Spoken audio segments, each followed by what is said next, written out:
You guys are in the presence of greatness right now. What does it feel like to be friends with someone who's internet famous? Starting off with the fact that I'm practically internet famous right now. How do you feel now that you're friends with someone who's internet famous? Who are we talking about? Like, there's paparazzi outside my dorm. What is it like being friends with an ultra niche micro influencer that is also hashtag internet famous? It's like an enlightening process because every time I meet with her, I just get humbled because she's so much more perfect and so much more amazing than me. What does it feel like to be friends with an ultra niche micro influencer that's also internet famous? Oh my god, like guys, I actually think we're in the presence of greatness right now. What does it feel like being friends with someone internet famous? Honestly, like it's low-key unreal. Like Manu Yar, like she's like actually like a celebrity and I just know her. Like it's Cameras everywhere. What is it like being friends with an ultra niche micro influencer that's also internet famous? Very cool. How do you feel that I'm now an ultra niche micro influencer and also internet famous? I think it's pretty humbling. I think it's very humbling to see how small I am and how big Monu is. So it just makes you see like the micro and the macro of the world, you know? Thanks for calling me fat. What does it feel like to be friends with someone who's internet famous?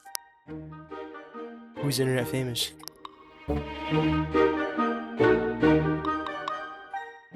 Let's talk about the pros and cons of being famous. I know I'm good at bullshitting, but I can't bullshit this. I'm sorry. Let's not talk about the pros and cons of being famous. Contrary to popular belief, I really don't want to be famous. I feel like at a point you get so popular at the point where like everything you say and do will be used against you and you'll be canceled like every other day. Also, I just don't want to get approached. Like I hate getting approached like so much. And you'd ask me like, Manu, why do you already know this? Like, have you ever been approached? I have been approached actually.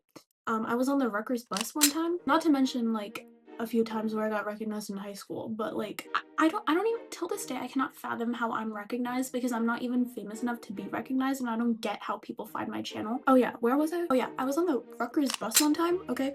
And standing next to someone, always crowded, you never really do find a seat, okay? And they take a double take at me. They look at me like maybe 4 or 5 times, okay? And I'm like, did I do something? Like why are they looking at me? Because to be honest, like I forget half the time that I even have a channel, okay? It's not really at the forefront of my brain because I'm not famous, right? So it's just like a little hobby that I have, right? And this person looks at me again and I'm like, can I help you? And they're like, do you have a YouTube channel? It is so embarrassing. Like in public, I'll like own up to it and I'll be like, yeah guys, like I'm so cool, blah, blah, blah. But it's really just a front because I'm actually really embarrassed. I'm not embarrassed of you guys. I'm just embarrassed of the fact that I'm weird and I have a channel. God, I hate it. Especially when like mutuals, like somehow I pop up on their like For You feed or whatever and they tell like the friend that I have like or like both of our mutuals, wait, like she showed up on my feed or like, oh my god, does she have a channel? And I'm like, great.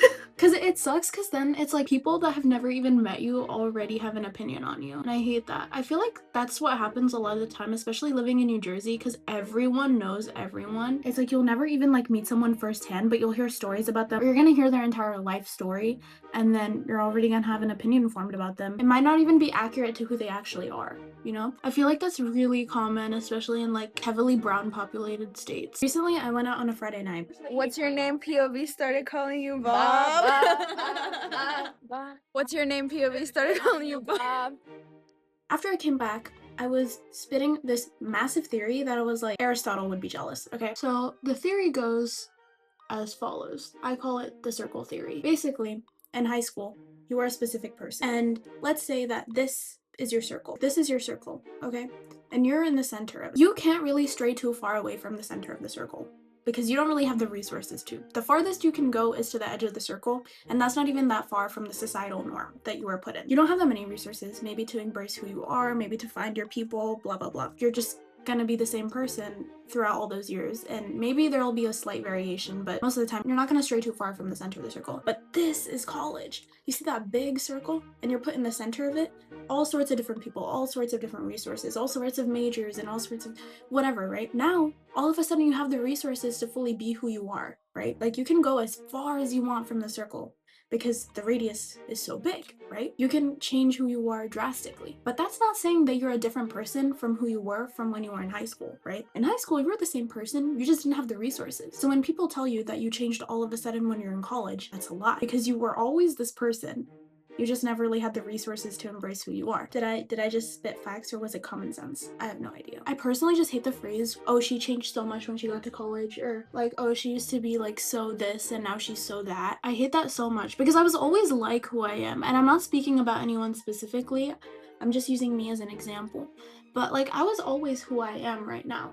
I just never really had the resources to be who I wanted to be. Like, I was always creative, you know, but now it's like I have the resources to embrace that creativity. And I was always stupid. It's just now I have friends that promote my stupidness. I feel like the same goes for like the bad things too. Like there's so many things that you can do now because there's so much time available to you. There's also so many resources available to you. You're not necessarily being a different person than who you were then. You're just acting like who you've wanted to act like all along. And honestly, I love that because I feel like I don't have to like hold back on anything anymore. I can just like, I feel like I could just be who I am without any repercussions because I don't live in like that very tight-knit community where no matter what you do, it always gets back around to you. I feel like people who relate to me are definitely people who like love the city. We can group all that in the same category. Because I have all these resources available to me, I've been trying to go off campus a little bit more and explore whatever there is to explore. Went to a cafe recently and it was so fun. We did work. Also got a tiramisu latte. Hi guys, welcome back to my channel.